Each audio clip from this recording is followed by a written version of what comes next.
ഇന്ന് ഉച്ചപൂജ കഴിഞ്ഞ് നട തുറന്നപ്പോൾ നമ്മുടെ പൊന്നുണ്ണിക്കണ്ണൻ ശ്രീലകത്ത് എത്ര സുന്ദരനായാണ് ഒരുങ്ങി നിൽക്കുന്നത്.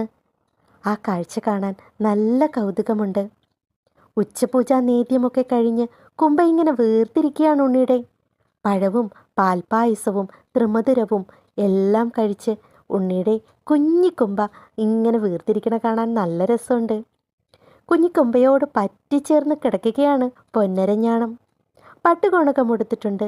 വലത് കൈ അരയിൽ കുത്തിവെച്ചിരിക്കുന്നു.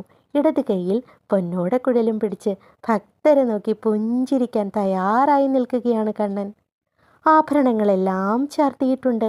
2 തിരുമുടിമാലയും 2 വനമാലയുമാണ് ഇന്ന് ധരിച്ചിരിക്കുന്നത്. നെയ്വിളക്കിൻ്റെ ശോഭയിൽ കണ്ണനെ കാണാൻ എന്താ ഭംഗി! തളയിട്ട ആ തൃപ്പാദങ്ങൾ മുറുകെ പിടിച്ച് എല്ലാവരും പ്രാർത്ഥിച്ചോളൂ. കൃഷ്ണ ഗുരുവായൂരപ്പ ശരണം.